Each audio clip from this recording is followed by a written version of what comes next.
go, black man. My name is Damon Trained Pianist Ware. And this is Kevin, bodyguard Schneider here. And I'm the driver. That came out way more Travolta-y than I meant it to. And this is a black and white review. Nothing mixes better than vanilla and chocolate. And since you're black and I'm white, that makes it more special for the audience. Did you say black? You called him black? He's black. Oh, he said it again. This racism is killing me inside. You're white. You are black. And who cares? Who cares, baby? All right, you're listening to a black and white review. This week's episode is about the 2018 film Green Book. Green Book was directed by Peter Farrelly and was written by Nick Vallelonga, Brian Curry, and Peter Farrelly. It stars Viggo Mortensen as Tony Lip and Mahershala Ali as Dr. Donald Shirley. So what the movie's, just quick what it's about, is just that, so it's, Don Shirley is a classical pianist with like a little bit of jazz. And he's careful with the wording, Kevin, careful with the phrasing. Pianist? Yes. And he's, so he's now doing a tour through the South of America. The movie takes place in 1960. See, like two. It was two because we actually have a Green Book in front of us. And two issues, bitches. I have the right edition. I have the 62 edition, but I bought the wrong one at first. I bought the 54. So I was like, I need the correct edition for the time period of this movie. And it's funny enough that they actually got the cover right in the movie. This is what it looked like when Viggo had it. Oh, damn. Did you notice that? No, I didn't His is more like sun faded a little. Oh, yeah, of course. But now that you're mentioning it, fuck yeah, dude, that's exactly the same. His is like the white's a little more tan. That's kind of the difference. Nice. But we'll probably release a picture of our actual Green Books at some point. Yeah. You'll probably see them on our Instagram or something. Follow us on that social. I'm not doing more than that because you fucking know how to work that shit. So the movie's basically, what it's about is that Mahershala Ali's character, Dr. Donald Shirley, he's in 1962, he's touring through the American South, and he needs a driver / bodyguard who is Tony Lip, who's played by Viggo Mortensen, and he's a little racist. Well, he's pretty racist when the movie starts out, and it's basically, the movie's about them becoming good friends. Tony becomes a better person by seeing how Don Shirley, how he really is, and not being as judgmental. And then Don Shirley grows as well, where he's pretty snooty when the movie starts out, and he kind of gets a little more humble and just a little bit nicer as the movie goes on. I would have to agree, just on the point of like Shirley just being like, I don't know why the movie tried to pair his snootiness with like Tony's racism. I don't know why that was. That's the worst quality they could find in him. Yeah, I was like, is there anything else besides him being snooty? But here nor there. It was funny. Yeah. All right. So Damon, what did you think of the movie? I really did. I liked it actually, and I was surprised that I was expecting to be more pandering, only because when I remember this movie came out, like everyone was like, I can't believe it won Best Picture, like it's crazy. Like BlacKkKlansman was like, was that in that same year? Okay, cool. Well, that's since you brought it up, I'll say there was a famous line. Well, I think it's kind of funny now. Is Spike Lee how he reacted when this movie won? He said. Because at the same time... Spike, I'm already excited. Jump back in time to 1994, Spike Lee makes Do the Right Thing, also up for Best Picture, and that movie loses to Driving Miss Daisy. Oh, so he got snubbed like by another like feel-good and his quote, the thing Spike Lee said was a driving movie. Another goddamn driving movie. He might not have said goddamn, but he's like, another damn driving movie. He meant goddamn it. Jeez. Probably. That's brutal, dude. I thought it was kind of fun. I wasn't going to bring it up, because I was like, we'll save that for the BlacKkKlansman episode, because we're talking about Green Book, but yeah, he was not happy about it. Well, that's the thing, and that's why I was surprised I liked it, because I remember everyone saying, like, I can't believe this one, this is ridiculous, but guess what? Like, this movie was good, like, and that's what, this was an Oscar movie, like, this was everything, like, to your point, Driving Miss Daisy beat him, like, it beat him again. Yeah. It's like, it's reverse Driving Miss Daisy. Real talk. But really not even that reverse, because, like, fucking Shirley is still, like, is it like, are we going to bring up Don Shirley being gay, like, right now? Or I guess we are, yeah. Yeah, like, fuck it. Like, I don't know if it's a spoiler or not, because, like, it's not really, it's a mild spoiler. But also, this movie's based on real people, and Yeah. they do get most of the. I looked into it, and most of the facts are right, but things don't happen when they happened, and things don't happen quite the way they happened. Yeah. But overall, from all the research I did, they mostly got it right. But also with movies like these, they're always going to mess shit up. People are going to say things they never really said. People are going to do things they never really did. Wasn't like one of the kids, or was like one The of kids were. family was involved too, like in some point. So Nick, one of the screenwriters, is the actual son of Tony Lib. Oh, word. Yeah. So Nick Vallelonga is Tony Lib's son. Oh, okay. He wrote the movie. Oh, so And he plays one of like the cousins or whatever at like the Christmas when they're all together. He's one of those guys. So at least like we know that he wouldn't like defame like his dad, and like if he respects his dad's image and his like not and his relationship with this dude, why would he? You know what I mean? Like why would he do anything fucked up? One thing he said was that Don Shirley was like a part of his childhood. Like he was around, and one of his favorite memories of Don Shirley was one Christmas he gave him ice skates for Christmas, and he's like, he was always a really nice man. I always really liked him. And also, he even goes on to say, like, my dad was kind of bigoted until he spent the year and a half with Don, because in the real life, he spent about a year and a half on the road with Don Shirley, where in the movie it's only like 2 months. Yeah. Because I mean, he's got a movie. Yeah, exactly. But they get like the point across. Like, you know, there's a montage. Like you see different places. So who gives a shit how long it was? Like it's just like there are moments, and most like change happens like in key moments anyways. Who gives a shit how many there were? But no, I really did enjoy the movie. Like and also after watching it like 2 times, the pacing like it didn't slow down. It's a quick like, movie. Yeah, 2 hours, but it feels like an hour and a half. It starts right away. Like pretty much like 5 minutes in, the 2 main characters are meeting each other and being like, "All right, what's up? Odd couple, hook up, pretty much activate." and then like 15 minutes later, they're on the road. Like the movie starts, it just goes. Yeah, I liked it. I didn't love it when I first saw it. Honestly, I was surprised you didn't think it was kind of pandering with some of the things this movie tackles. I honestly thought you were going to find this pandering. Yeah, no, but I was more interested, and we'll get into it as we go into like kind of spoiler talk. But like the what interested me in the movie is that I thought it was going to focus on like just the regular cookie cutter bullshit, like racist movie plot where it's okay. Like, you don't say that. You don't do that here. We don't like your kind around here. Go on, get here, boy. Like that type of shit. Yeah. And that was present, but I liked more how the movie like tackled like class issues, like the differences between like rich and poor, and why. I liked how racist ideas were like presented in the movie. Like there's some moments that this movie had really good context, like and nuance, like, and I don't understand why people were bullshitting me about like, oh, this movie's bitch. Like it's not. I think the biggest thing was, so when this movie actually first came out, it came out a lot of like, I forget which like film festival it came out in. Yeah. But when it came out at the film festival, everyone loved it. And then when it got to past that point, it's like, all right, time for it to actually go into theatrical release. It's going to be in theaters, this and that. And it wasn't really until it got like award buzz, and when people were like, "What? Why is this movie getting award buzz? Why is this getting up for this and that?" Really? And I think what it boils down to is the fact that it was written by 3 white guys. That's it? Like, that's why people were pissed about it? No, not behind camera. Not a lot of black people were involved. The composer is a black man. I really wish I would have wrote his name down. I don't remember his name. No, damn, another erasure! But I think that was the big thing. And also, it was, again, I think part of the whole narrative of what was going on with Spike Lee with Black Klansman, where it's like, look, here we are, 14 years? No, longer than that. Like almost 20-some years later, and like the really, Spike Lee makes a really thought-provoking movie about race that's like doesn't pull its punches. You see really nasty, dark stuff. Yeah, horrific shit. And then the one that's a little more cookie cutter, the little one's a little more clean, is the one that we all recognize and give the awards to. And I think that was kind of the reaction. And it was just more of just how the Academy reacted to this movie. How the system works, yeah. How the system is. But also, like, I really liked Black Klansman. I thought it was really good, and I kind of get why that didn't even win Best Picture, because that's not the cat, dude. Like, I wasn't surprised when Black Klansman didn't win. I'm like, Spike, like, they don't like you, bro. Like, why do you give a shit what they think about you? Like, you're Spike Lee. Like, who gives a fuck?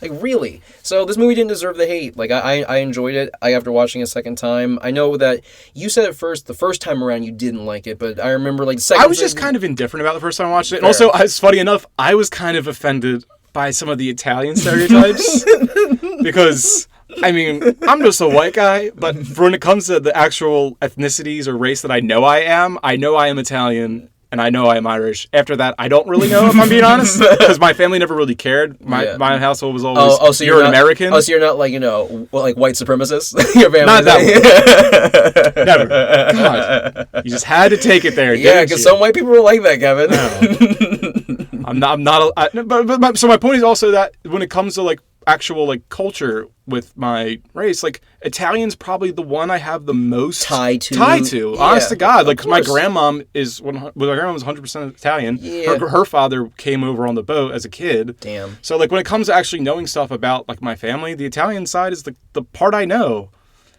And also my grandma made, I stand by this, the greatest meatballs in the world. Fight me, nigga, Hands fight down. me! Damon will agree. Damon has had her meatballs, Damon. So good. And I've had a couple of like different Italian grandmothers, mothers, aunts. I'm sorry, aunts. Like most aunts, like hit or miss. But grandmothers and mothers are where they're fucking at. But your grandmother's was like fucking top tier, dude. So tender, so tender. Like it's like, how is it breaking Perfect up size. right before? Like it's like the fork, like, and it's like you don't even need me. If this wasn't hot, you have your fucking hands, you dummy.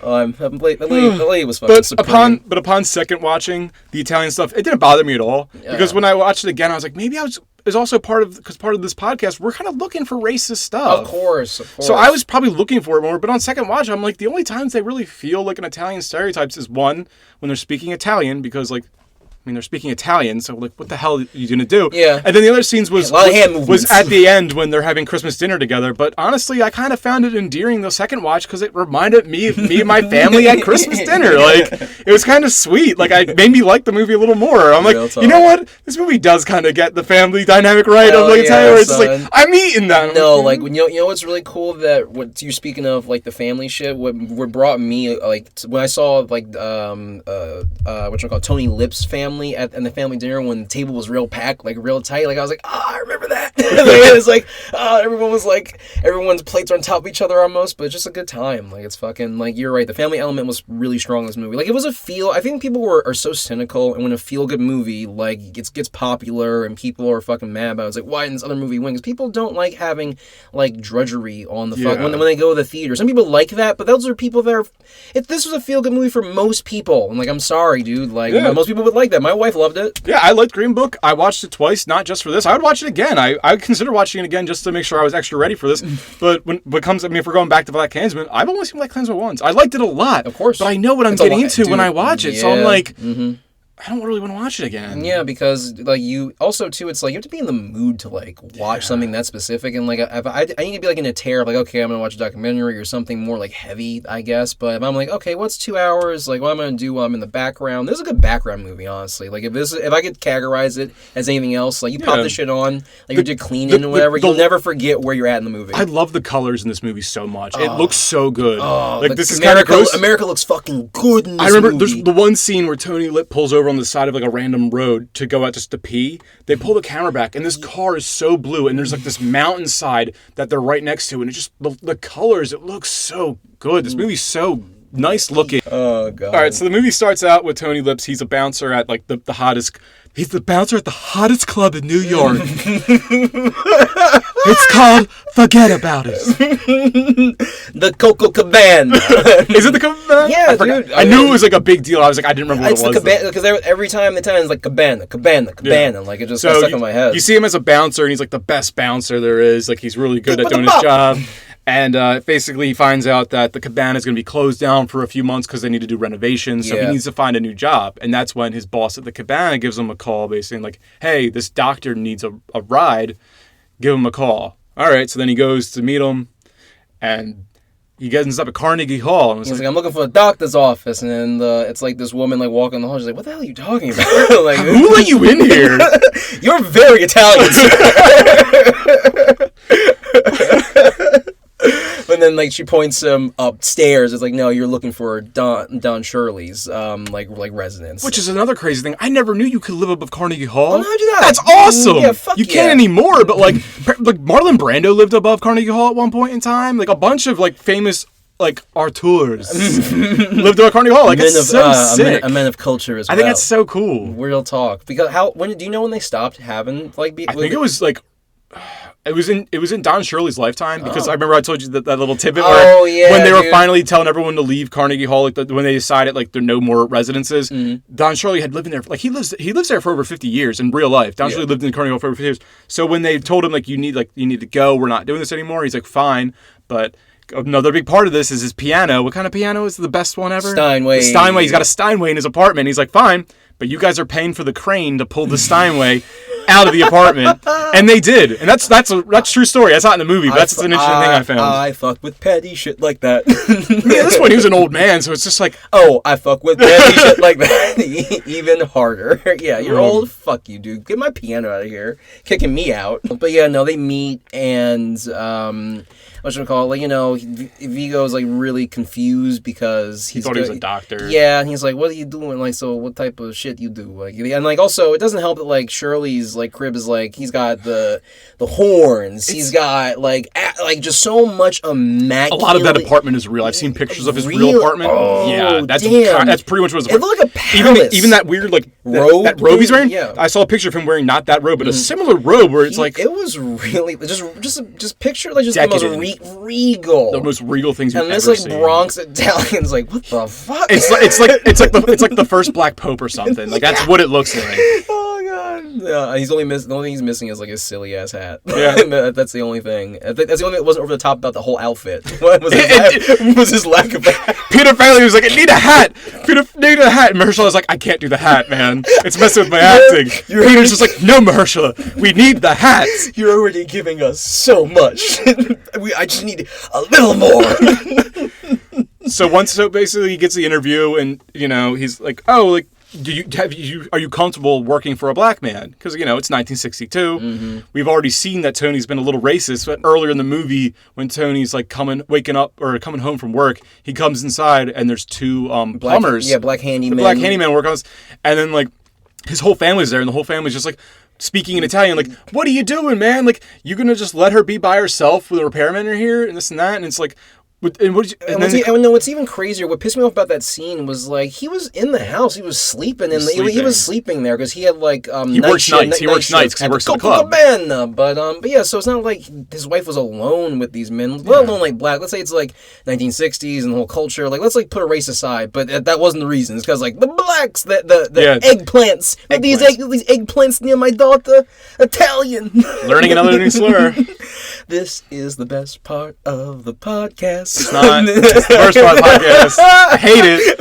I don't like learning new racist words. It's going to keep happening in this show. Boo your opinion. That's the best I could come up with. That's racism for you, though. It's quick and dumb. It's quick and dumb. And they'd say it to him a lot. There's like, hey, what's that eggplant parmesan doing over here? I'm looking delicious. What are you doing with that eggplant parmesan? You should be working with a chicken parmesan. Am I right? And then forget about it. The crickets are just like...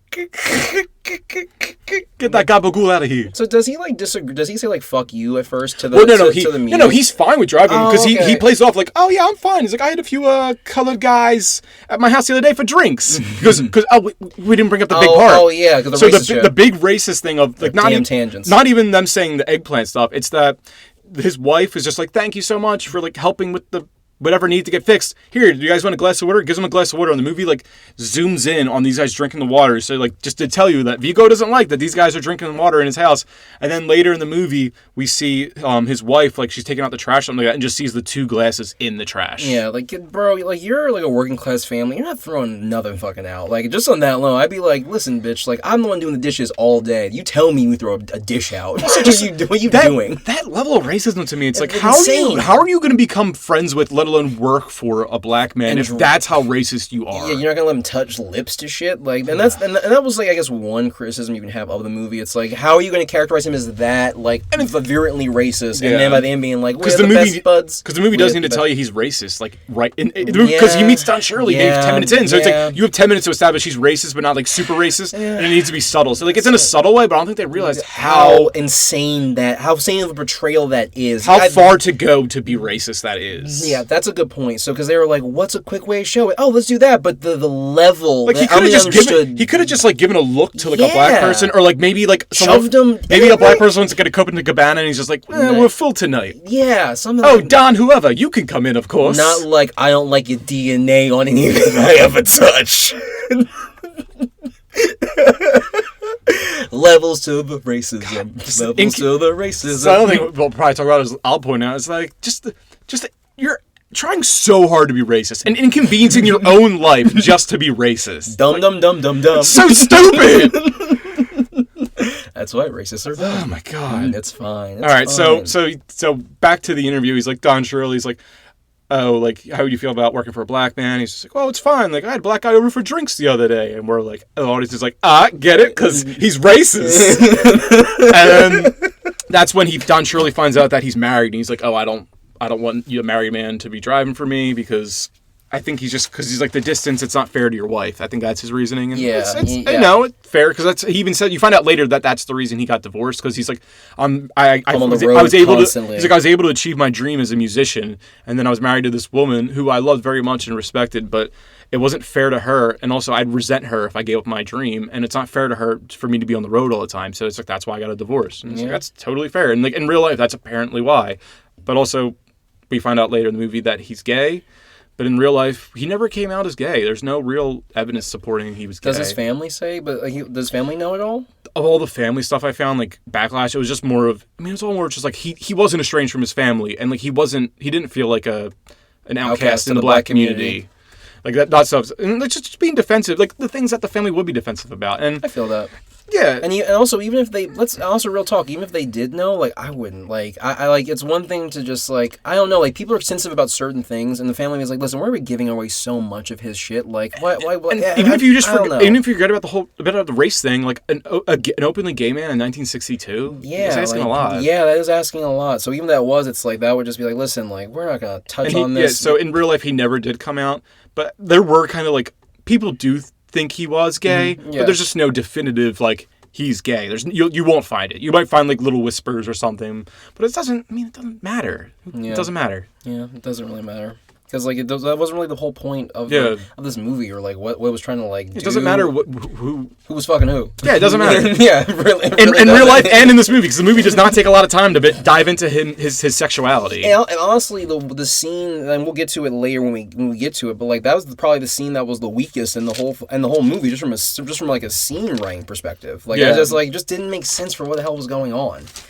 So they agree. So like Tony agrees to drive after like. So he says like, I'm not gonna hire you, and that's when he's kind of like, well, you're going in the deep south. You have to deal with all this stuff. Like you want to take like that little old man out there, or that he calls him a chink. Yeah, he says that little chink over there. Yeah, about the Asian gentleman. He says that, and he kind of leaves, and then a few days later they get a phone call from Don Shirley basically asking the wife permission, is it okay for your husband to be gone for a few months? And it's like, great. So then that's when he decides to go on the road with Don Shirley. Yeah. And I think like the only thing is like she's like, you gotta be back here. Have you back here before Christmas? Or don't come home. As an Italian woman in the 60s, like she meant that. Like, your kids don't see you here. Yeah. Christmas morning, you're dead to me. So then like Tony Lip's getting like the lowdown from the record company, who's you can tell is just not about Tony Lip being the driver for this. He's just like, you need to do this, this, and this. He needs to get to all his dates on time. Here's half your money. Here's half your money. Yeah. Fuck you, dude. You get the other half when we make sure you actually take him where he needs to go. You. And then that's when they give him the titular Green Book, where I didn't know a Green Book was a thing, and the movie doesn't really get into the Green Book that often, which is really annoying. Like that's the most annoying part about this movie. Is like you think that from after we dug into like let's do what we do for podcasts, fucking research, and the level of like interest that I had for the Green Book, it like blossomed, like the history behind it, like it's so important, civil rights movement, like all of it, and the movie brings it up so important 3 times. How many times, dude? It's one of those things that when you actually think about it logically, just knowing what you know about American history, like of course this would exist. The Green Book, it makes perfect sense. So the Green Book it's a travel guide for Black people in the 60s. And they started making them back in the 1930s. A postal worker named Victor H. Green started making them. He made it. The first one he made was just for Harlem and New York. Because he realized how hard it was for Black people to get into hotels and restaurants and vacation resorts. And also what was really cool was actually like hearing the phrase in a documentary, "driving while black." And it was like, it's nice to know that like this has always been an issue, because like I feel like every Black kid gets the talk of like, hey, listen, like when you're driving outside, it's already dangerous because you're in a vehicle, but be extra careful because you're Black, like that talk. And this is like the reason why Victor. That was like one of the key reasons why he was like, listen. The less time you're on the road and like you can avoid the racist bullshit and like certain towns and hamlets in America, the better. And also, it's cool that postal workers were Yeah. the ones that really initiated Big part of it. huge black postal workers. He had this huge network of just other postal workers, a lot of predominantly black postal workers, just to get ideas of like, hey, how is this town in this state and this and this and that. And the book grew and grew to a point where by the time we reached the 60s, Canada and Mexico and parts of the Caribbean are in this thing. It's pretty crazy. Also, like fun fact about about that little tidbit. You said what was it? Canada, Mexico, and I'm looking at my green book right in front of me. I didn't know the Caribbean was included too. I knew Mexico and Canada, but I think wasn't there are certain Canada like Mexico may have had like places to stay for black people than certain parts of the United States. Yeah, like, there are some states. Was it?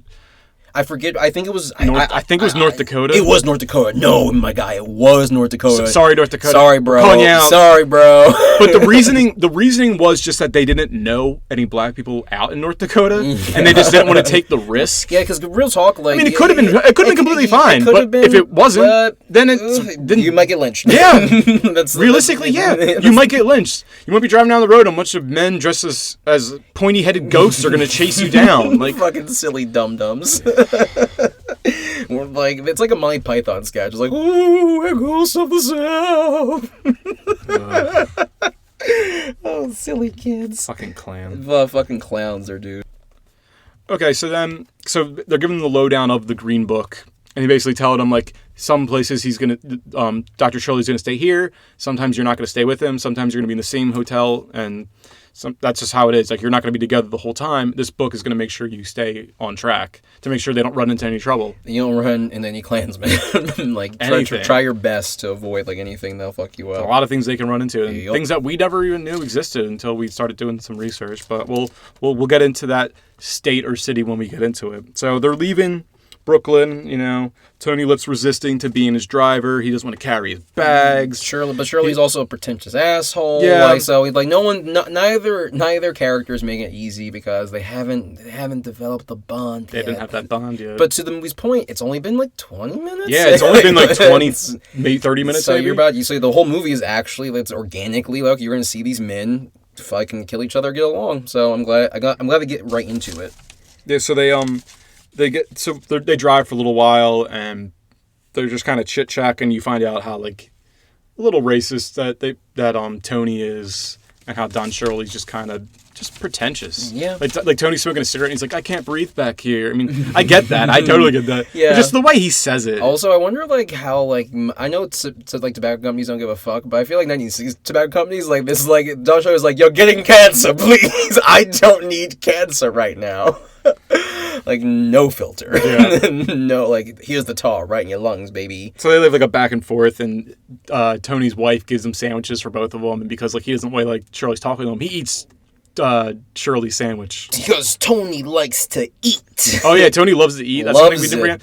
He eats a lot. Apparently, that's another real thing. Is he would eat like crazy, like a motherfucker. Oh, yeah. Like, did Vigo, was that a fat pack? Vigo gained the weight, and honestly, what a brave actor. So brave. They wanted him to gain more weight, but he just couldn't do it. And they're like, it's fine. My constitution. And because Vigo wanted to look more like Tony Lip, and they were like, don't worry about it. Like, you already don't look like him enough. And you got his mannerisms down, because like he watched videos of Tony Lip, because the real Tony Lip is actually an actor. He was on The Sopranos. Like, he was in a bunch of stuff. He was in like Goodfellas. And so, like, he just watched those performances to get an idea of the voice and the mannerisms of the real Tony Lip. So then they get to Pittsburgh, and it's a nice hotel. Dr. Shirley gets to stay in the same hotel as him, and you kind of find out Shirley's a bit of an alcoholic. He always has this. He drinks a bottle of Cutty Shark whiskey. Is it whiskey? I think it was whiskey. It looked like brown. Some brown liquor. He drinks it every night, and apparently that was true too. Damn, man, it's intense. You're lonely, dude. Like, you gotta find a way to like kill some of that horrible void in you. Besides Peony. You need a little more sometimes. Yeah, so I mean, this movie just kind of it's a road trip. They go to this state. Go here. Something racist happens. Something racist happens. They go here. Something racist happens. Something more. Basically, they build the racism up as the story goes along. Because I mean, just narrative-wise, it makes sense. When there's probably the same amount or less or more depending on where they were. Mm-hmm. You never really know. Yeah. So like the one part of racism they kind of have to deal with is when they get to when they're in Indiana. they get to the college, and when Tony, at this point, Tony's a little bit, they're not like bonded yet, but they're like cool now. Yeah. Like they had a few moments where they're like, they still don't fully respect each other, but they haven't dapped up yet, but but the dap is coming. So at this point, it's also just goes to show you, even though Tony is a kind of a racist, he still respects his job and his boss. So when he gets to this one college, the piano is not a Steinway, which is a piece of shit. So it's supposed to be a Steinway. It's in the contract. It's like one of the few pieces of exposition we get where it's like, it has to be a Steinway. He needs a bottle of liquor. You need to make sure that he doesn't go into any places that don't let black people in. Yeah, it looks like a shitty like middle school piano. Like if they just wheeled this out from the high school or something. That's exactly what it looks like. It was like how dare you, dude? And they're supposed to be at like this big university somewhere in Indiana. They're in Hanover, Indiana. I don't know what I don't know either, but it's a college. It should be their piano. And there's literal trash in there, like cups and like paper, rolled up papers. And in real life, that actually, I don't know if it happened in the same state when it happened in real life, but in real life that did happen, but it was chicken bones. The classic chicken bone gag. So the movie made it less racist. No, that's nice. What I don't see, that's the thing. It's like I don't understand when movies don't make it more racist, because if people were going to complain about this movie to compare it to Black Klansman, the directors could have been like, why don't we just leave the chicken bones in there? Like I think they may have been more worried about offending people, but what's the point? I think the reasoning was that because this is still fairly early in the movies, that you want to build the racism up as the story goes along. Narrative-wise, you just said. Narrative-wise, it just makes more sense, even though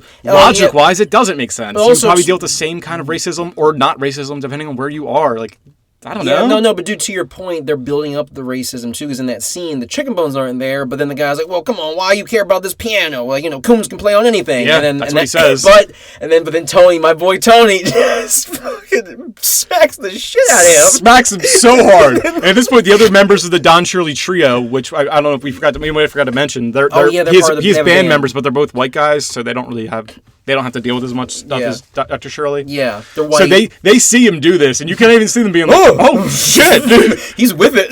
Yeah, so he slaps him, and he's like, what are you talking about, man? There's probably not a whole Steinway in the entire state of Indiana. He's like, well, then you better get driving, man. You got a few hours. And apparently, again, that really happened. That they were in Indiana. There were literally 2 Steinways in the entire state. Holy shit. And that they had to actually, he actually just made it in time with the piano. With a busted eardrum, he's like, I can't let the Italian hit my other ear.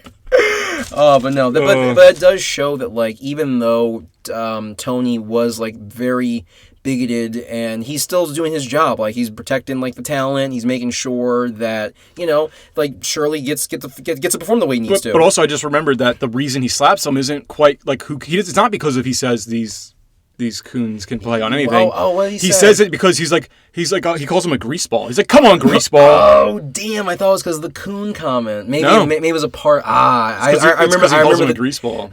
Greaseball took precedence. And actually, damn, you're right. You're absolutely right. Damn, not yet, Tony. Yeah, because not yet. That's one of the good bad things about this is that, like, they come with the Italians kind of hard in this movie. Yeah, I know. Because when you told me about the first viewing, I was like, I liked it. And you're like, I didn't like it.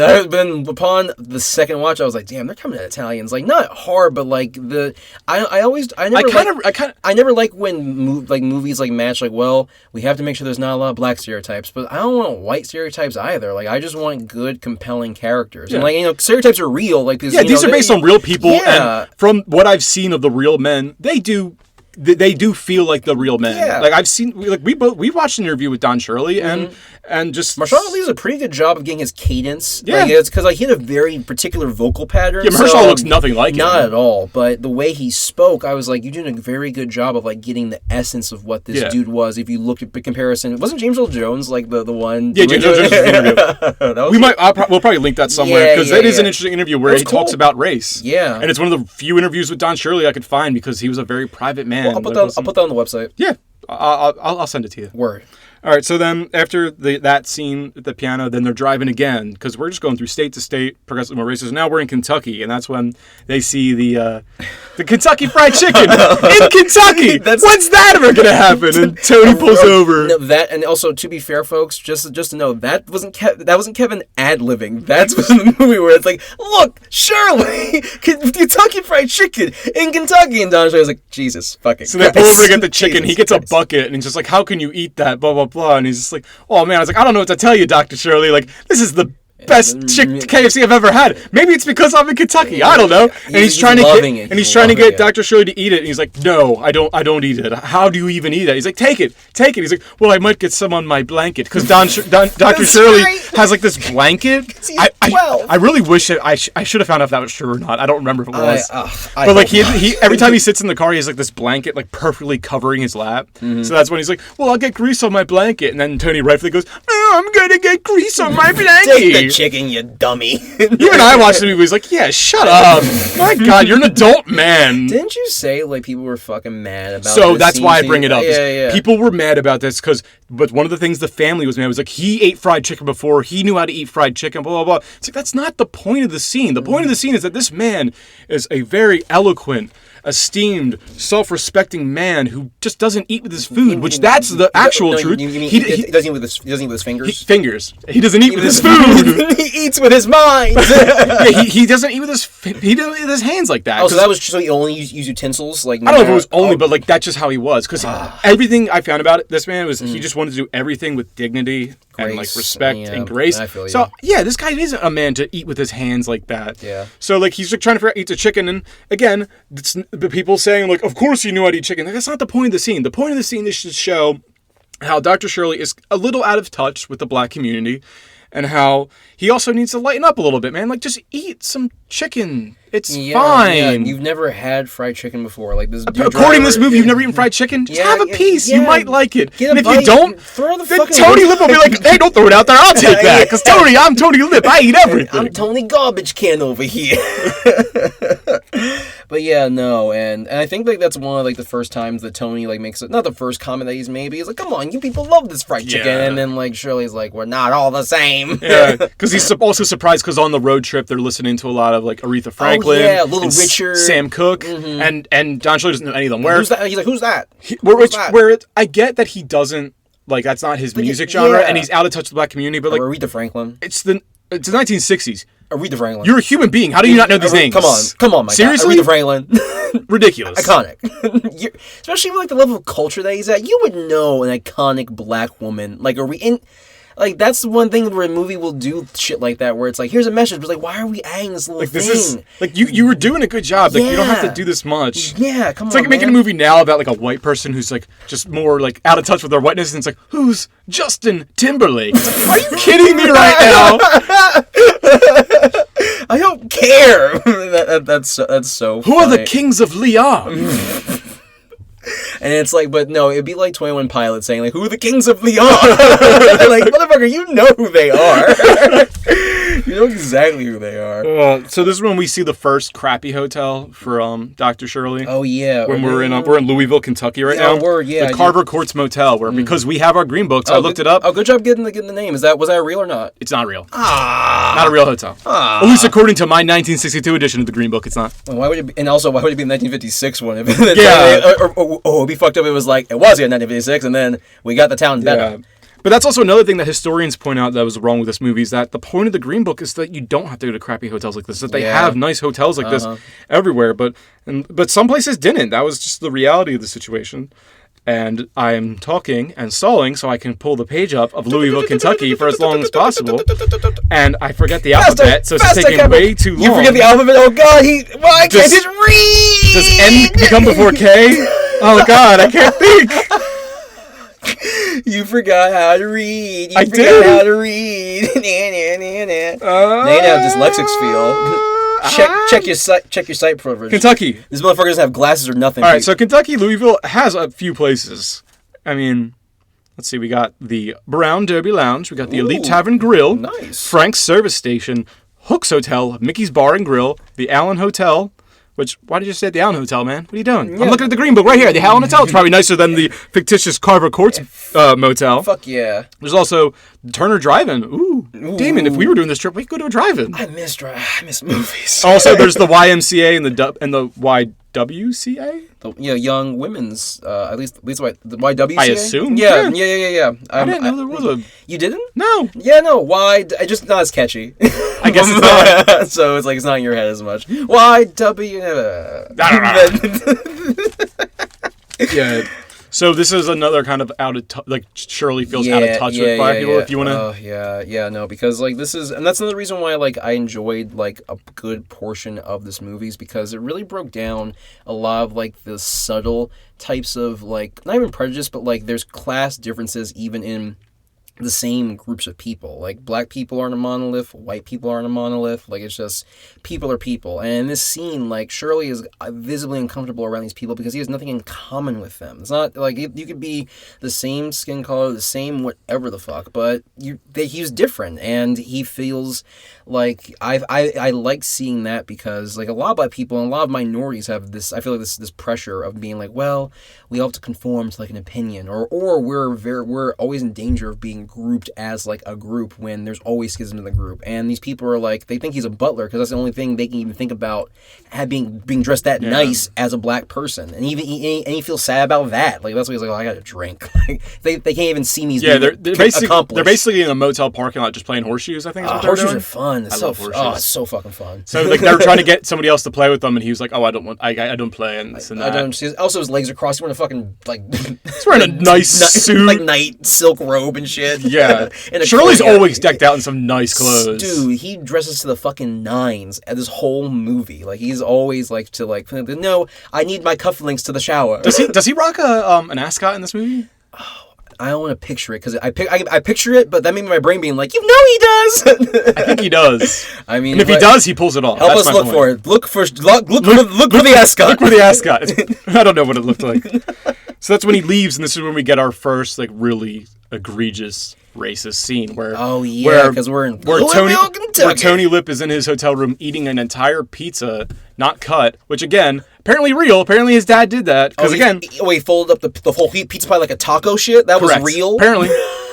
And apparently they almost weren't going to include it in the movie because they're just like... That's so outlandish. Like, the director was like, we have enough of you eating food. Like, we don't need this. He's like, but he really did this and it's so outlandish. This night, it's like, I don't know. And so they shot the scene and like Vigo fought to have it in there and that's why they kept it in there. Nice. So that's when one of the members of the Down Shirley trio shows up and is like, it's Dr. Shirley. Like, I didn't know what to do. You got to help him. And he's in a bar just getting beat up by the three, just the most stereotypical racist white dudes ever. I actually did, the one thing I did like, the one really creative use of like denigrating black people's hair in the movie, very creative. He was like, we need a Brillo pad to scrub the dishes. I was like, I haven't heard that before. Like 1960s, neat. We were getting better. The fact that I didn't hear that, I was like, oh good, that probably happened all the time, but I haven't had like a Brillo pad come my whole fucking life. Black people, let me know if that's a thing. I'm not sure. We're not a monolith. I don't fucking know. I don't know. Oh my god. And this is when we start to get a little, not just racism, but it's, we get some xenophobia in here. Yeah. Where Vigo decides, like, I have a gun in my back pocket. Like, if you don't let him go, I'm just going to shoot you in the head. Yeah. And they're just like, well, gee, Skater, what if he does have a gun? He's like, he ain't got no gun, Cletus. You know he ain't got a gun. Another white man wouldn't shoot another white man. It's against the white code. And Tony's just like, hey, you tell me, man. I'll pull the trigger if you touch him again. And then that's when the bartender pulls out a shotgun and is like, here. Not in my bar. You Yankees, get out of here. Yeah, it's like, take your spook and leave. Come on. I'll shoot you. I'll shoot you dead. Yeah. And that's when he gets him out of there. And he's like, do you really have a gun? It's like, nah, I don't really have a gun. Hell no, bro. And then even Shirley has that one moment where it's like, what were you thinking going here? Like, from now on, you don't go anywhere without me. You don't go anywhere by yourself without me from now on. Like, why would you do this? Like, why would you go out for like a drink, this and that? And he's like, you know how it is around here. And he's like, what difference would it make? If I was back in New York, like, would I still be welcomed in the same bar that you're allowed in? Yeah, it's like, would the conversation really be that much different? I like that a lot. I like that a lot because the one thing that bothers me a lot with movies about racism is that we just scapegoat the South every time. Every time. And that's fucked up. First off, not true. Not true racism at all. is there. Second, it's not fair to the South. And I think that's part of the reason why there's so much... There is still more racism in the South, kind of. Yeah, because like if you like vilify someone, there's no fucking proof, and then also what's fucked up about like being like, well, it's just the South. It's just historically inaccurate because like there's racism all across America. Like it's not just the South. Like it's absolutely it's the North, the Midwest, the Pacific. That's why the Green Book was made. Yes, because there's everywhere, dude. Brilliant, exactly. Yeah, you know, right in the fucking head. That's why the Green Book exists. If it was just the South, it'd be like, well, you just go above this median and you're good. Don't cross this line. I did it. I solved racism. Surely, no. I just need to walk over here for a second. Klansmen just appear in the air. Aha! We got him! Shirley, no! Oh, I just want to play piano. Yeah, dude, fuck scapegoating. It's not right. Like, regardless of what it is, like, I don't fuck with scapegoating in any way, shape, or form. And the fact that it did happen in Louisville for the first really big scene, I would believe it, because maybe it's a random fucking hick bar. Like, who knows? Because most, if I'm being honest, in my own experience... And looking in the Green Book, I just listed everything that was in Louisville. And how many that's was that? all the places that are certifiable. And this is, I think this is 1962, the latest edition? I don't know if this is the latest edition, but it's one of the last editions of it. Oh, damn. Yeah, once the Civil Rights Act passed, they pretty much just stopped.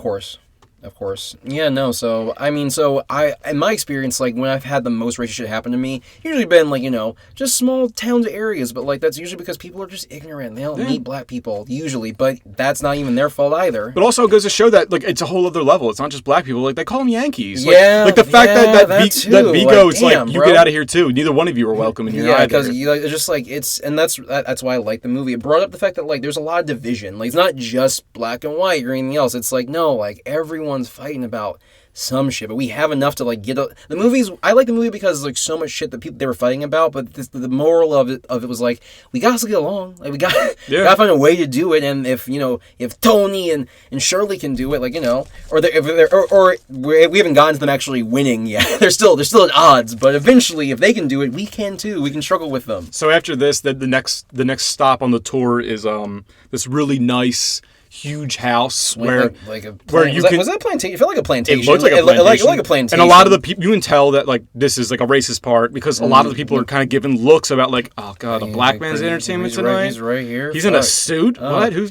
He's a suit, not a butler, and all the servers are black. All the servers are black. Did you remember when while the servers were walking black? He fucking Tony eats a thing, bro. No, but did you hear what it was? No. It was like a pimento with cheese. What was it? I didn't even see what it was. I just remember him throwing it up. Well, the joke was just what it was eating. It was like a cheese and bread and like pimento. So it's like a salami. But like, so he didn't like it? But like, that's something you get at a corner deli. You're supposed to be at some like regal fancy thing, and that's what you're serving. I think that was the joke. The joke was like, here's a slice of like a hoagie tray, even though you're at this rich ass house with servants everywhere. Yeah, it's like, and you're paying for like this classical jazz pianist to come play here. Here's some ham. Here's a ham and cheese sandwich. Yeah, like what? Because when I first watched it, I was like, what an asshole. But then when I heard what it was, I'm like, that does sound like that's not right. What? Like what? No, where's the shrimp with the little dip? Yes, Come on! I want it to be fancy. Or a miniature hamburger. They had those in the 60s, right? Hamburger. And then that's kind of when we get another racism right here with the bathroom scene. I love that phrasing. Another racism. It's another racism. Because another racism. Because it's as sad as it is with some of the racist movies like this, is that like the movie kind of does slow down when you have a racist part like this, and also because of the way it slows down, the way it's edited, and the way it's set in the movie, is that if you cut it out, the overall story's not that affected. You just lose another moment of like racism. People are racist, and Dr. Shirley had to deal with that. Yeah, and Tony Lip also had to like make sure he was okay. Overcome his racism as well. Like you could, and that's what you said kind of at the beginning. It's like it's just this movie is like a series of moments. Doesn't matter if they cut out like 2 years or 2 months or whatever. Just like there are moments that you can cut this movie down, but it's a feel good 2-hour movie. Like I couldn't think of. There's only one scene I can think of that could be cut. I could argue. And we'll get to that. We'll get to that later when we fucking get to it. So this is the first... Oh yeah, the racism is what the fucking they basically. Oh no! Before that. I thought you were talking about this one. I'm getting ahead of myself. You are, sir. This is the real first racism. This is the first racism. The first racism is like, well, it is Shirley. Well, basically, set the scene. Shirley is at like he's the head of he's the guest of honor. He's at the head of the table. Basically, it's like listen, and the head of the property, or I don't know if it's a society event. He's the guy who runs the shit. He's clearly like he's the white person we're going to be identifying with for the next 5 to 10 minutes. 5 to 10 minutes. Yeah, so he's in charge of whatever's happening at the venue. Yeah, thank you. So he's like, well, I'll guess the honor Shirley. We know what black people, we know what colors like to eat. So we asked our staff, and we prepared his favorite food, fried chicken, y'all. and you can see him just kind of like pretend to smile on the rug, but then you see Tony Lip like kind of like giving like an eyebrow look, but also you can just see that he's like trying so hard not to laugh his ass off because like the whole fried chicken scene happened, and even Tony looks like, oh my god, I told you. I learned that Shirley's uncomfortable. He was like, I told you black people like chicken. That's all Tony was saying about. Like, I told you. But also even Tony being like, I'm growing as a person because I know that you're pissed right now, Shirley. Yeah, very true. Like, I remember something about you as a person. Yeah, very good point. Very good point. Character growth. Yeah. So then pretty much he plays for a little bit, and then he has to go and go to the bathroom. And then it's the second racism of the movie. Damon, take it away. Second racism, and then he's like, "Well, I'm gonna go to the bathroom." He's like, "Whoa!" And then is it the? It's like a normal bathroom. Normal bathroom. He's about to go to the normal bathroom. He's like, "Oh no, not there. Go there." And then you turn, and it's like almost like a cartoonish outhouse. Like it's the shittiest outhouse. I'm pretty sure it had a crescent moon carved into it. It definitely did, and it was like the wood was like green with mold, and the guy's trying to be like, I hear it's not bad, and Shirley's like, you ain't fucking been in there before. Yeah, he's like, have you used it before? He's like, well, I haven't had any complaints. Yeah, like motherfucker, like they work for you. They're not gonna say shit to you. And then he says, either I go to the bathroom in there, or I'm going back to my hotel to go bathroom. And then you kind of see the guy thinking about it, and he goes, well, we'll wait. Yeah. Oh, yeah. He's like, that'll take 20, 30 minutes. Well, we'll just delay the show because that's how racist people are. It's like, no, we'll delay the entertainment because these people are so racist in here. If I explain to them, hey, this nig wants to use the bathroom, and they're like, wait, we have to wait how long? Oh, it's fine. We'll go 40 to 50 minutes. It's Kentucky. He's not pulling his punches to these white people when he's talking to them. Which for me is another weird racist cliche is that I don't understand why does it always come down to the bathroom? I know. Dude. It's always the bathroom. Lots of stuff were segregated. It's always weird, bro. I mean, I kind of get why it's always the bathroom because I mean it's like it's private. It's like private. I understand like it's from a like cleanliness thing. Yeah, I understand. It's an insult because it's a basic human need. Yeah, so it's a whole like genes. Like I don't want black people touching where I touch my ass. Like that's weird that you. Or even the fact that it's like you think I'm so low I can't even like row to the restroom in the same vicinity as you. I have to go in some disgusting outhouse. Racism's dumb. But I just think it's weird that like so many racist movies about racism, like that's like the bathroom is like they're always like the bathroom. It's like there's so much more other things that were like going on. Yeah, and I was like, I found out recently that soda machines, there was a Coca-Cola machine back in the 60s that said whites only on it. You sent me that. I was shocked. How would they know? Like how would that vending machine know? Was there a black person puts a quarter in and it goes and it spits the quarter back at you? You don't think we have genetic technology? We just don't have it to the masses just for the racism. But I'm just thinking like we might still have cocaine in the soda, but we ain't serving you.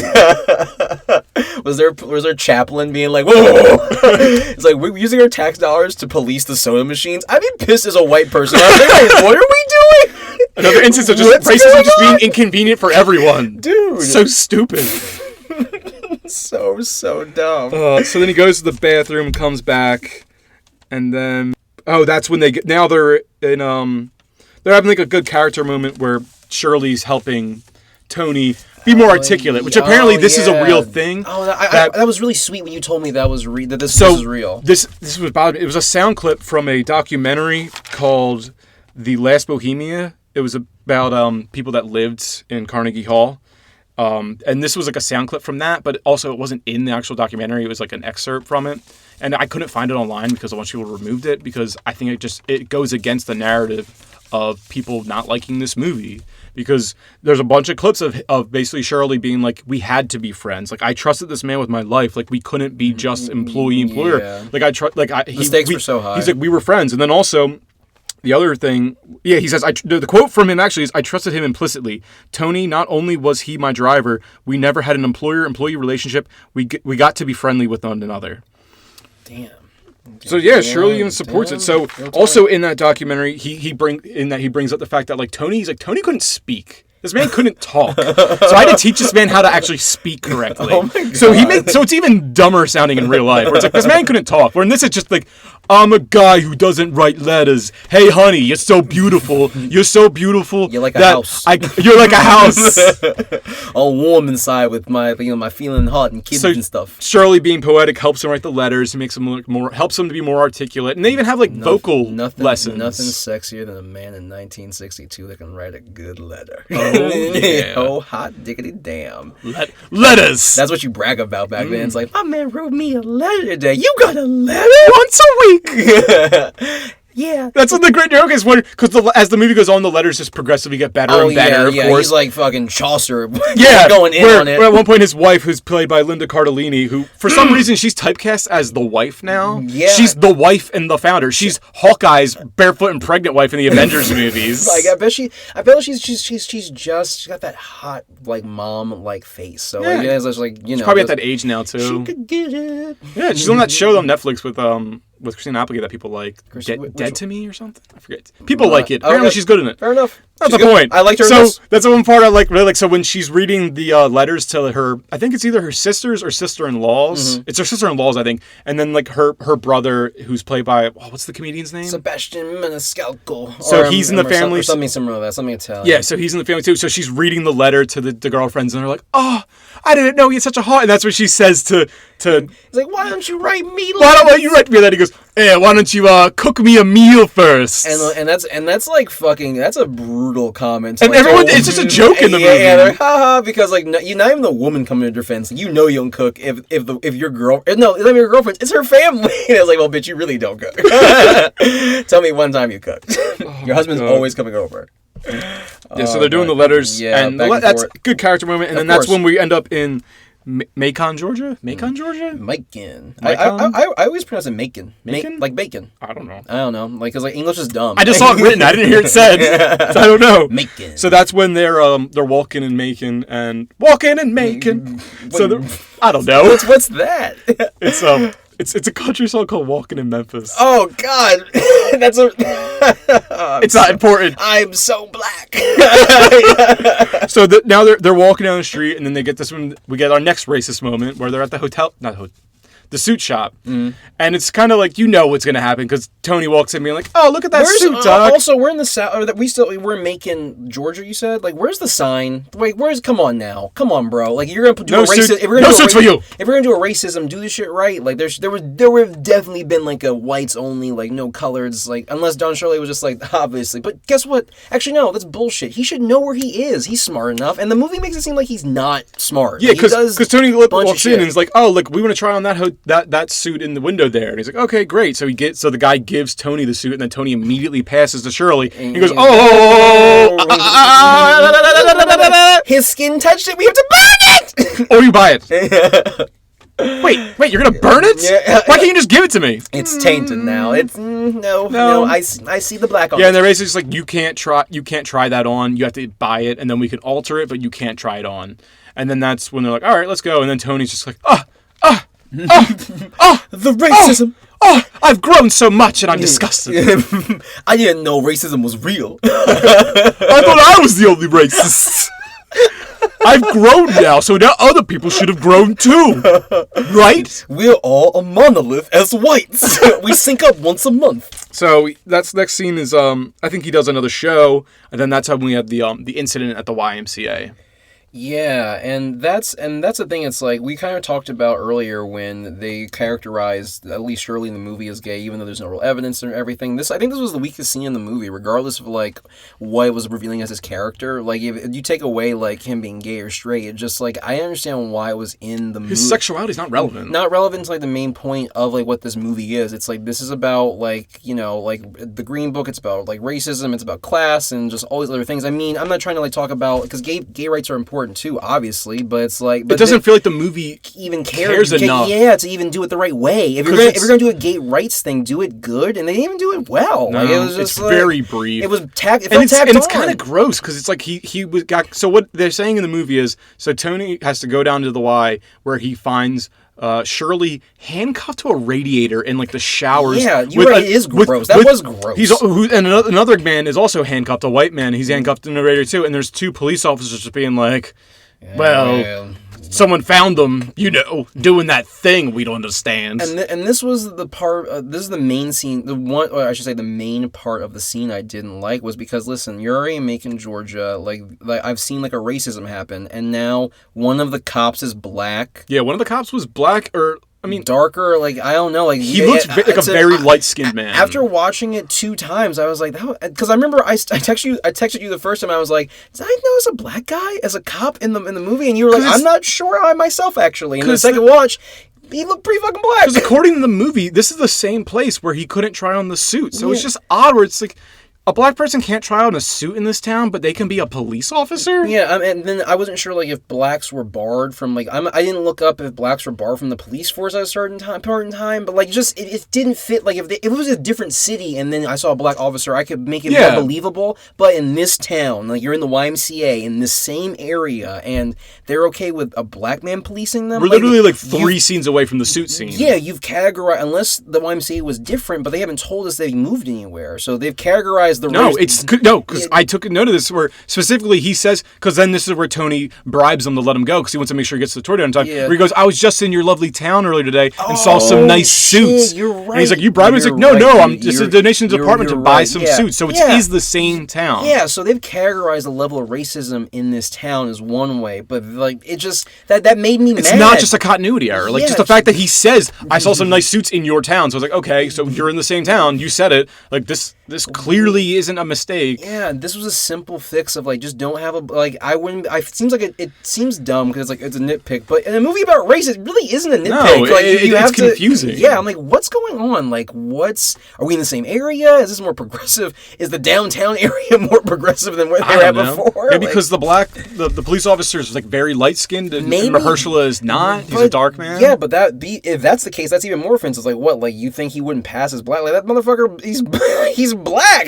I mean, we both noticed it both times. We're like, what's that? Okay, cool maybe. Movie. All right, and we kind of been bringing this up throughout the whole podcast. It's like the movie, I liked it, but there are moments where it's like they're a little sloppy, just a little sloppy movie. Like but if you're doing a 2-hour runtime, like you're gonna have. I feel like they could have cut that scene and then would have done anything in the movie. Well, there's only one other time they bring it up, which is actually like a few scenes later from here. So he bribes him out, and he's just kind of like, I told you not to go anywhere without me. He's like, well, I thought this would be the exception. And it's just like, oh my god, like, all right, well, he's like, you bribed, it's like, you paid those men, you rewarded them for beating me. And it's like, I need to make sure you don't go to jail for this. He was being also, I didn't make sure Shirley was being a bitch about that. I don't care how you get me out, motherfucker. Bail money's bail money. This was basically supposed to be the scene where, like, right before the end of the movie, where like the characters have to get into a fight for some reason. Yeah. This was like that scene because at this point they're pretty much really good friends. Yeah. And so that's when next we're in Memphis. Now we're in Memphis. Is that another country song? No, that was the song I seen earlier.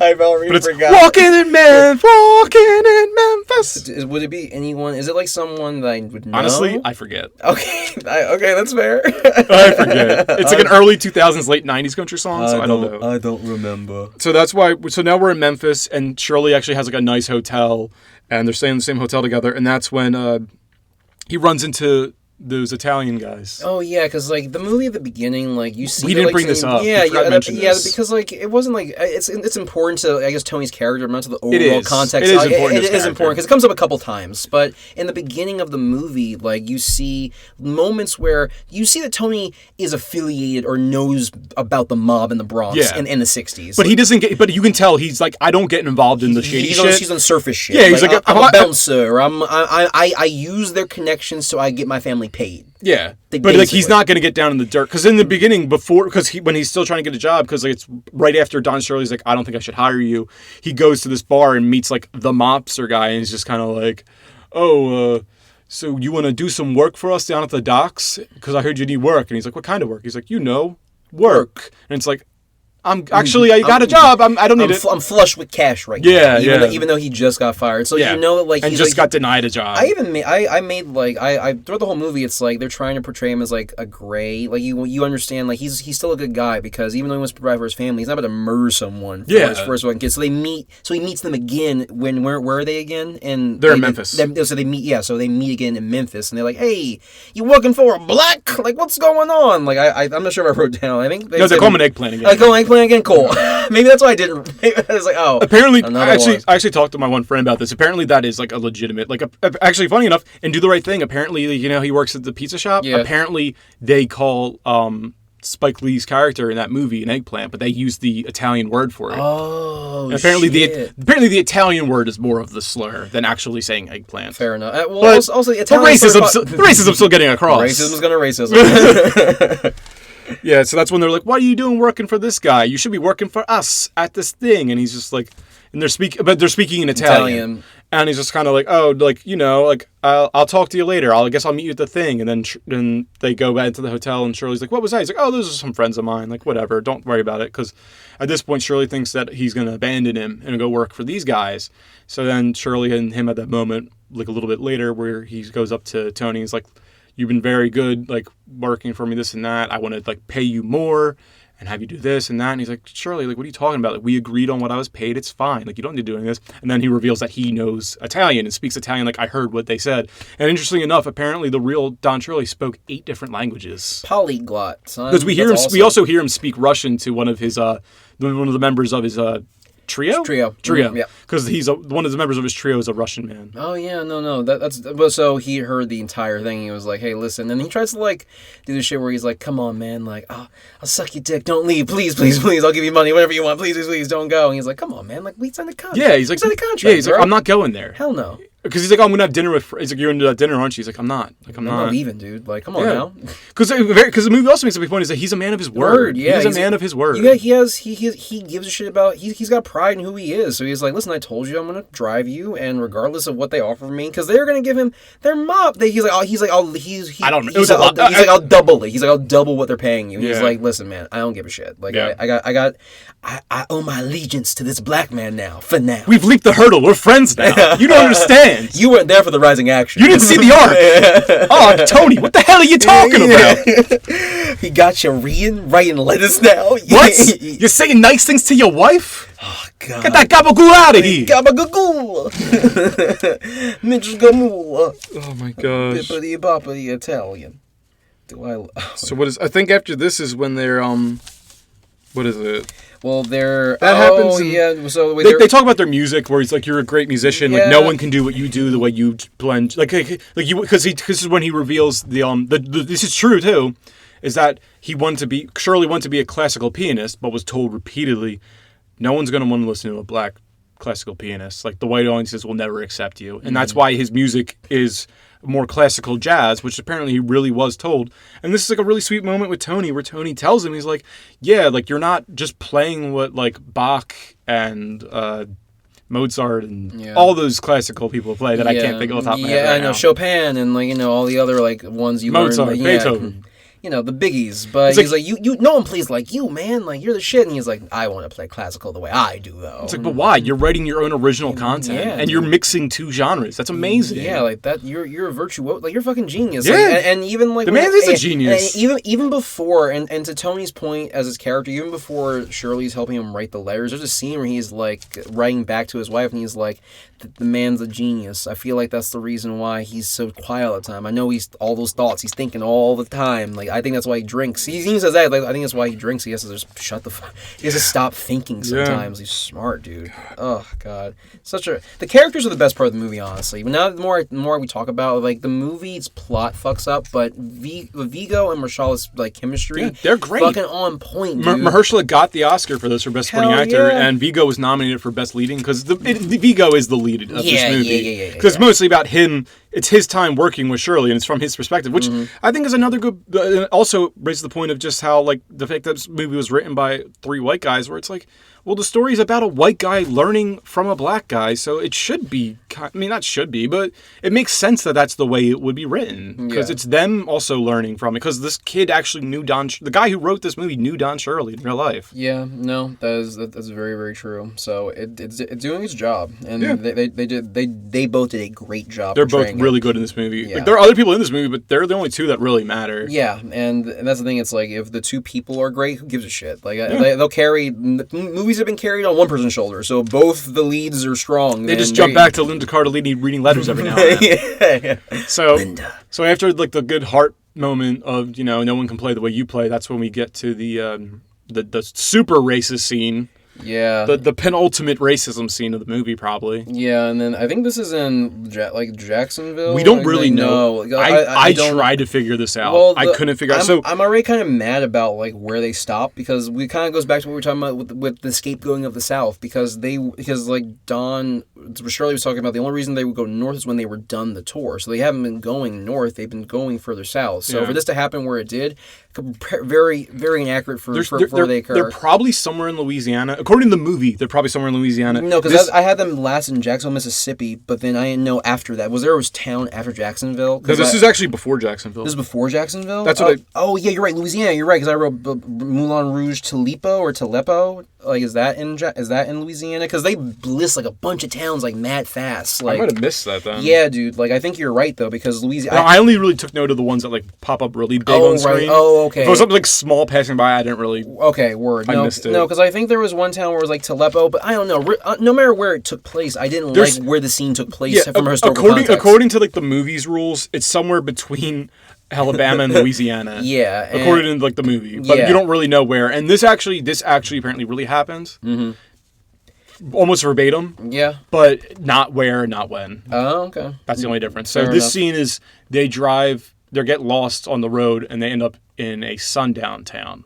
Yeah, sundown towns. And that's the reason why, like, when I realized where they were stopped, it's like most sundown towns, like, didn't really... They weren't in the South. Like, they were predominantly, like, a north, like, a Midwest, Pacific West type thing for most of it. I didn't know that. Yeah, realistically, like, when, like, black people were first in the South, like, back in, like, the late 1800s, like, they would...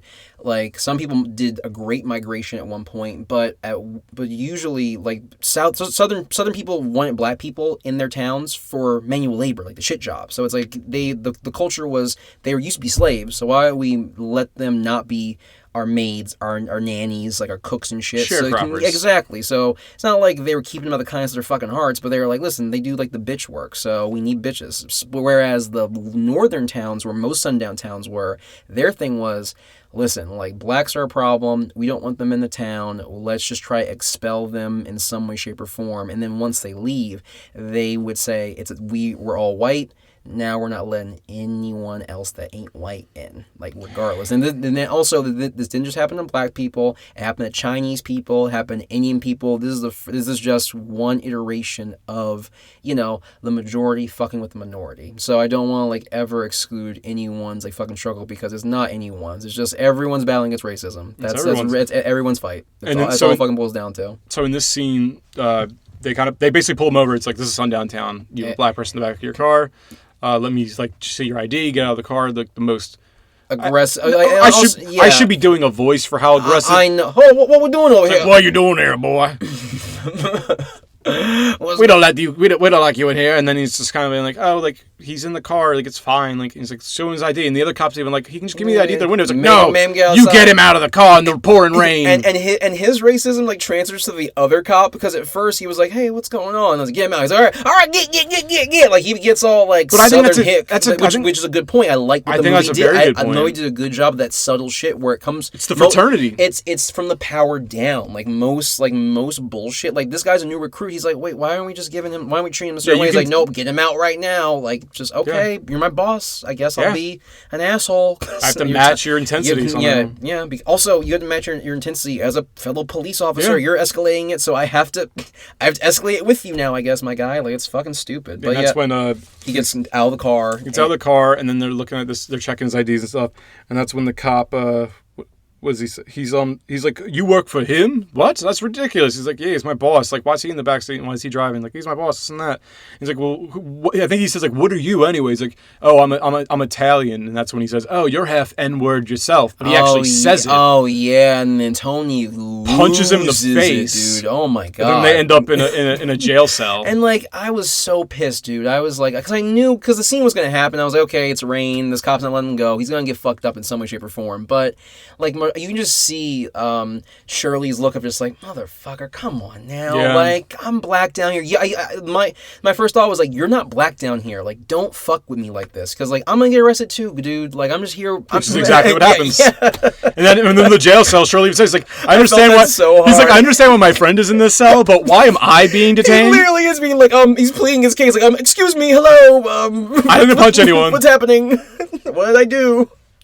You were black in our town at night. That's what you did. Yeah, and sundown towns would have like fucking aggressive shit like that. They'd have towns on both like points being like, you better not let the sun set on your black ass in this town, and that was the norm across. Yeah. Like I said before, not a southern thing. A lot of northern towns. We'll put a link in our website if you can find out if your state has sundown towns and where they used to be. There's a live map of them that still get updated to this day. Is it really? Yeah, because the book that I read, the dude James Linton, who was, by the way, look up James Linton, guys. Great author. One other book, Lies My Teachers Told Me. Great historical context. It tells a lot about how social studies was bullshit. Not your fault. It's just Common Core sucks. Or whatever the hell the learning system is in America. Here nor there. Fucking, yeah, dude. Like, he has this whole website where you can click on. It's a little outdated now because the book came out in 2005, but it's a website. Come on now. Yeah. It's supposed to be a map. Exactly. It's like, so if you go there, don't be like, whoa, how shitty is it? Like, it's a site for racist shit. Do you want to put in all your time and effort into this? It's a categorized. Oh no, that paperclip came back. He's asking me how I'm doing. I'm doing fine, paperclip. Get out of here. So you want to learn more about racism?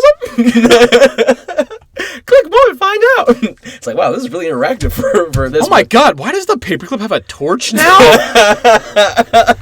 I thought Clippy was good. Do you want me to be a regular member or the Grand Dragon? Is that what that dumb leader is? Is that the Grand Dragon, that dumb wizard club? Their names get pretty preposterous. So silly. It's like they're fucking playing D&D, dude. Yeah, so he's being like, why am I detained? Like, I need my phone call. Let me get my phone call. And they're like, give him his phone call. Yeah. But they probably call him another slur because you got it. No, I think he says give the spook, maybe. I think it's one of like the less aggressive, less aggressive slurs. So he calls the governor. No, he doesn't call it governor. It wasn't governor? He calls Bobby Kennedy. What was Bobby Kennedy again? I thought it was governor. No, he calls Bobby Kennedy because that really happened. I'm shit at like what Bobby Kennedy was that time, because like I thought because Tony Lip was like, you called the governor, so I thought, just my brain was like, well, if Tony knows it's the governor, the Attorney General. Oh, the Attorney. He's the Attorney General, which really happened because he did know Bobby Kennedy. Mm-hmm. He knew the Attorney General again. Different time, different place. Because also when this happened in real life, when he called and asked for his help, he's like, I'll help you, this and that.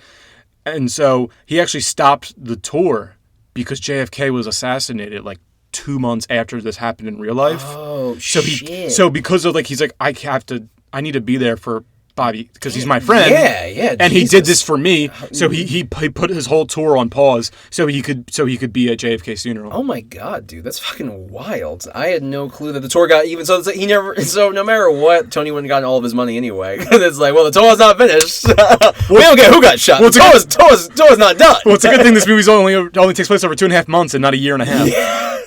Seriously. Oh my goodness. But yeah, so they get out, and then this is when like it's probably the most explosive part like of the movie when like you know they're driving back and he's like, you got out, you let us get out. And he's like, I didn't want to do that, man. Like I didn't like you think I feel good like asking for a handout like when I'm doing this Bobby shit on my Kennedy's own. trying to help all black people. Yeah. And I just called from some random town drunk tank. Dude, the shame I would feel and like embarrassment of just, even if I wasn't the reason I was in a drunk tank, just the fact I had to call the Attorney General, like, bro, of the United States. Come on, man. Tony's like, that's his job, right? He's supposed to help us out. It's like, Tony, I called him in the middle of the night from some random town. This is super shady. This is so fucked up, dude. Like, you're fucking up my image, especially with Shirley. Remember how uncomfortable you were about me picking me up from being gay earlier? Yes. Imagine that, but even to another level. Yeah, or just the fact that, like, I'm a black man in high society. I only have so many bridges I can burn or how many people I can call. Like, what if that was my one favor? And I might need it. Something else might fucking happen down the line, dude. Like, on this trip! Everybody gets one. Everybody gets one. Bobby, please. Everybody gets one. Oh shit, dude. But yes, but then this is probably one of my favorite parts of the movie because like he's like they get into a fucking tussle about like, you know, like Tony, like I'm blacker than you, etc., which is fucking it irks the shit out of me when people make this distinction in real life between like black traits versus white traits when you're talking about like in terms of like diction, speech, like cadence, grammar. Like it's just it's a lose-lose. It's also I think his point also is just like culturally, where exactly. it's like you don't know who Aretha Franklin is. These are your people. Yeah. Where racist, but also I would add to like musicians. Yeah. Like you should know who these musicians are. You should know not the point, but yeah, no, exactly. But I know you're talking about though. Like I get where you're coming from. It's beyond just that. But for this scene in particular, he's just like, well, listen, like you know, why are you so mad? Like, well, guess what, dude? Like and like he stops the car because he's like, I'm fucking done. Like you can't just say this shit to me anymore. And he gets out. I was like, if I'm not white enough, if I'm not black enough, if I'm not man enough, then what am I? Like, what am I? And I felt like that, and that's the reason why when I watched the movie, that resonated with me so hard, dude, because there's such a pressure to just be in a group, regardless of what that group is. Like, people are at war for like your consciousness, and if you put power, or like not even power, but you put like any intent to something, or if you're a good person, people might use that to be like, you know what, since you're good, we're black together, let's just be black together. It's like, but I don't know you like that.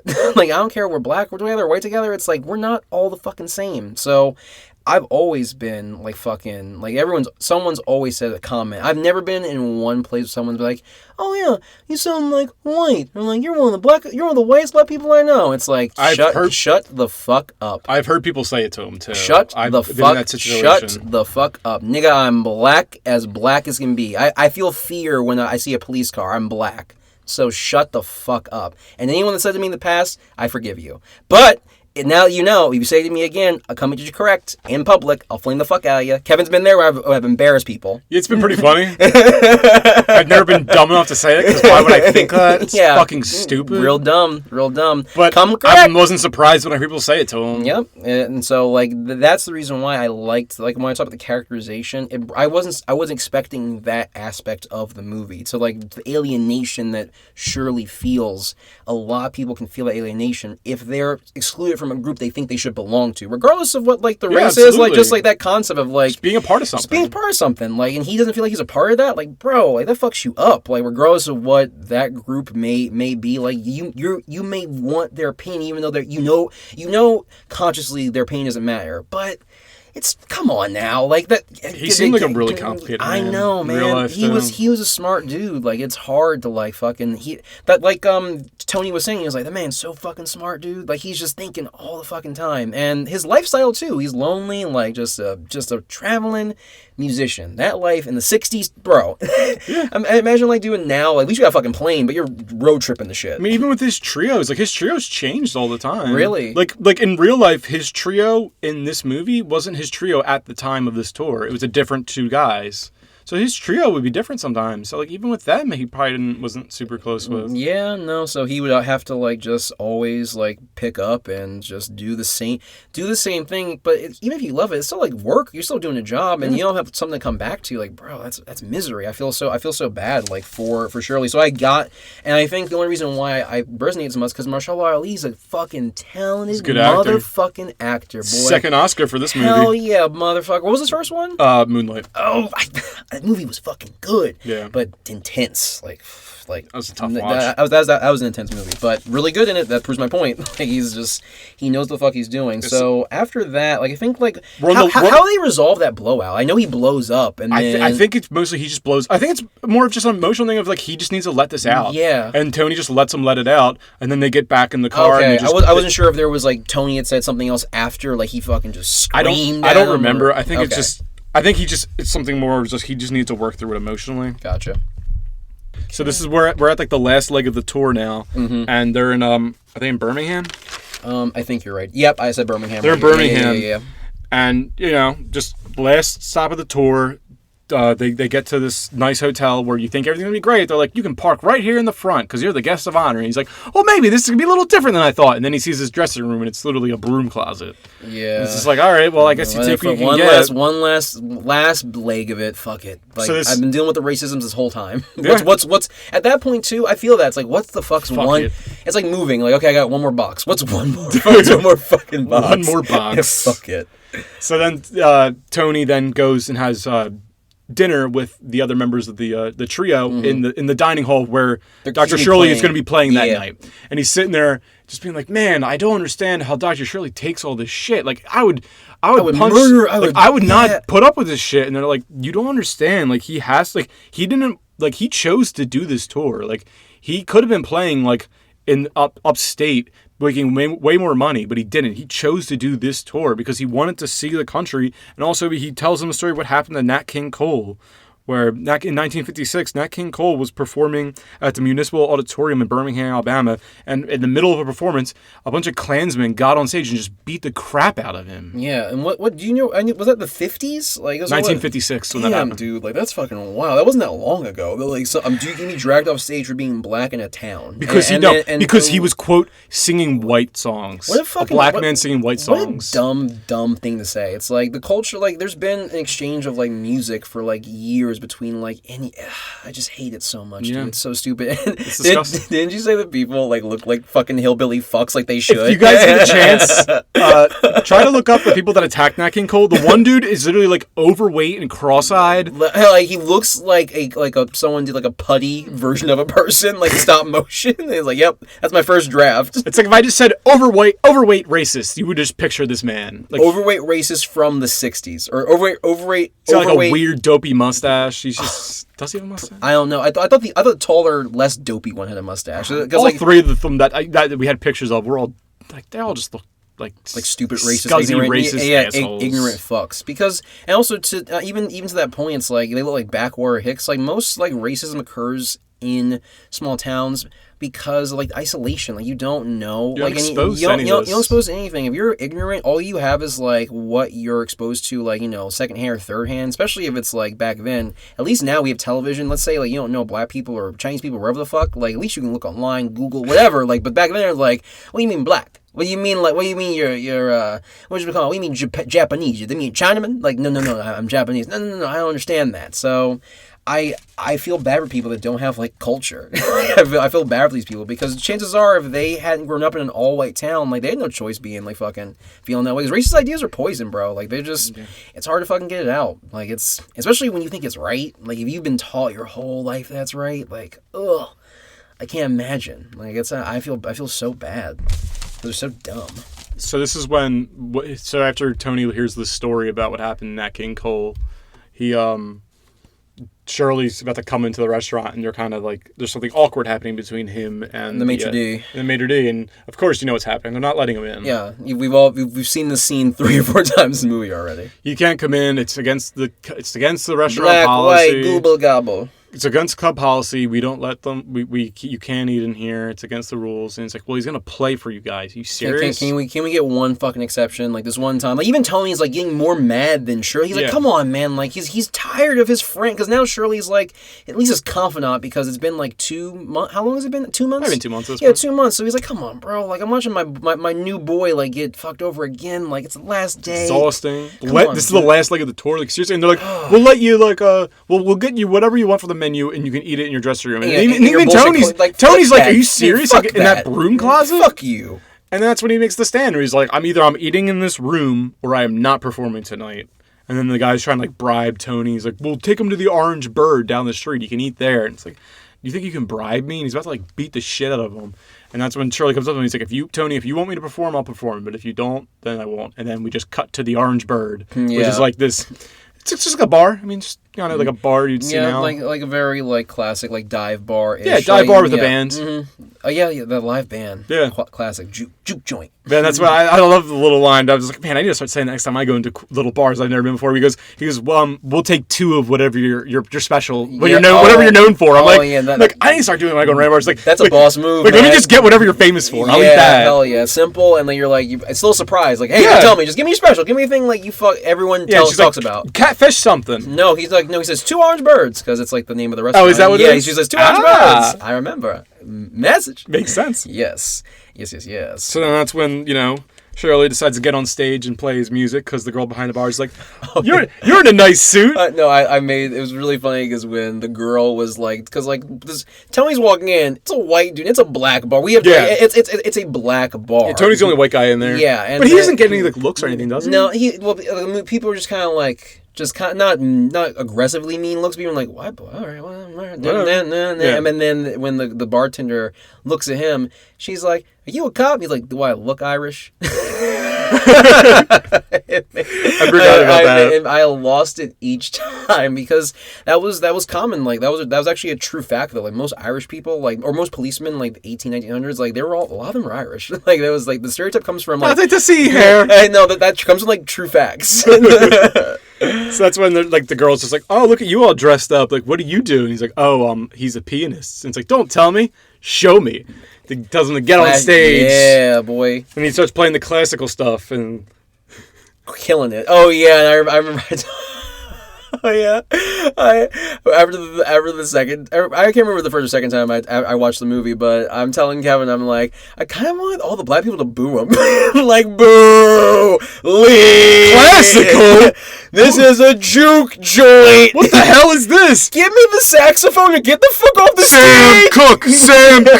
Sam Cooke. Oh, but they were like mesmerized, as they would. Like, you're not gonna be an asshole if someone's like actually playing. Like, what the hell? But then he just kills it. But then he starts kind of like scatting with the classical. Because then the band comes on, they're like, come on, can you keep up? And he starts playing like that fun kind of jazz. Yeah. And it was a nice. That was once again a nice scene. The movie makes you feel good. Yeah. And it's like, yeah, good. And it also showed Shirley, like, he does have a place in blackness, like, just for his character arc, where it's like, I don't think I belong, but it's like, no, man, like, that's in your head, and, like, don't worry so much about that, because these people like your talent, and, like, they didn't give a shit how you dress or what you sound like, because who gives a fuck? Like, it was good for everybody. Yeah. And then, when they're leaving the place, we get to see if Tony actually did have a gun or not, from the very beginning, if the bluff was real. Surprise! Because Shirley, being a rich boy, like, he doesn't know you don't flash your fucking wad of money at the bar, and so the camera pan real fast, two dudes like take notice of that, and then Tony take notice of them noticing that, being like, okay, and then he was like, before we go to the car, shoots the shit in the air, and then two dudes like cockroaches scuttle away in the car, and then fucking Shirley's like, I knew you had a gun. I fucking knew you had it. He was like, you never flash a wad of cash like that. Hell yeah. Bar. No matter what, 1960s or now, don't you flash money. insane? Bro, what the fuck are you doing, Shirley? Because that's another thing, too. The movie's like, he's rich and like, blah, blah, blah. Like, you know not to do that in fucking public, regardless of, like, your class. And also, too, I was going to tell you this. Did you notice that in the scene when Tony first faked the gun, the dude that's with him in the Shirley trio, it really quickly flashes to his eyes go down, and his eyes get real wide. So that was the first hint. Oh, I didn't notice that at all. That was the first hint that the gun was real, because like he does it, and he's like, oh shit, but it was so quick, and it was like, maybe he was like, and first I was like, maybe he's like being surprised he's bluffing, but that was the first hint to the audience, like, no, the gun's there. That's cool. I didn't notice that. The second watch, I was like, oh damn, here we go. There we go. Thanks, movie. Visual storytelling, my guy. But yeah, so they get back in the car, and they're like, you know what? Let's fuck it. Let's drive all the way. It's Christmas Eve. Yeah. Is it Christmas Eve now? I think it's like the day before Christmas Eve. The day before Christmas. So it's like, hey, like, we can still make it. So then they drive the whole way there, and of course they get pulled over by a cop one more time. And they're like, oh great, here we go again. And this time there's snow on the ground. Again. Yeah, it's like, and Tony's just like, what? What did we do? He's like, is there a problem? He's like, yeah, there's a problem. You got a flat tire. Let me help you. I'm gonna be a good police officer. Watch you change the tire, direct traffic around you. Dr. Shirley can sit in the back with little Coco. Yeah, and his little blanket. Is your blanket okay, Dom? Is your blanket warm? Oh my God. Oh. And then at that point they go back, and then they're at home, and they have dinner. And Don Shirley goes home. Yeah, it's back. But yeah, so that's pretty much the end of the movie. Yeah, well, actually, I have another fan theory about the movie. I had a crazy fan theory about Green Book. Okay, did we touch on that part of the story yet? Yeah. Where Shirley drops him off at, he makes it home for Christmas. Like, Shirley drives so Vigo can sleep. Yes. And so he makes it home, and then at first Shirley leaves, but he's like, actually, I'm lonely. Then he comes back, and then at the very end of like the movie, the last shot is Tony's. I feel bad that I forget. Do you remember Tony's wife's name in the movie? Because I hate not remembering. It's Linda Cardellini. Linda Cardellini. I don't know the character's name. I hate not remembering people's names, but yeah, Linda Cardellini's character in the movie hugs Shirley, and he's like, thanks for helping Tony with the lettuce. And then he looks at her and like pulls back and then hugs the bitch again. He's like, get in here. Like, you're fucking, I knew. It was a sweet moment. It was really sweet. And then I had a fan theory that like, Don Shirley whispers, he's like, I almost took him from you, And then Linda is like, oh, Shirley. I had him in the palm of my hand. He loves you a lot. He loves you a lot. But yeah, so that was, Yeah, that was Green Book. That was Green Book. And but you know, at the end of the day, like I think the movie did its job. The movie did its job. It was good. It wasn't amazing, but it's good. I liked it. Of all like the feel good, like we're gonna solve racism type movies, like it wasn't that pandering. I liked the subtext of the things that were going on, the class shit, like the alienation about like Don Shirley's character that resonated with me. So maybe I'm a little biased in like why I liked it, but it doesn't. It's my review. Like the movie piqued my interest in multiple ways besides just a black and a white guy. So that's for this podcast that's great. That wasn't just about that. It stood up on its own. Even if it was like a buddy cop movie or whatever the fuck. Like I would want to see Viggo Mortensen and Mahershala Ali do another movie together. Oh my god, I do want to see that now. Don't you? Like a buddy cop movie. That like an action movie together. Right? Like awesome. That's what Green Book showed me. Like those two should keep working together. Yeah, those they're great together. They're phenomenal together. So if the movie just does that, it did its fucking job. Yeah. So all right, so this has been Black and White Review. Deuces.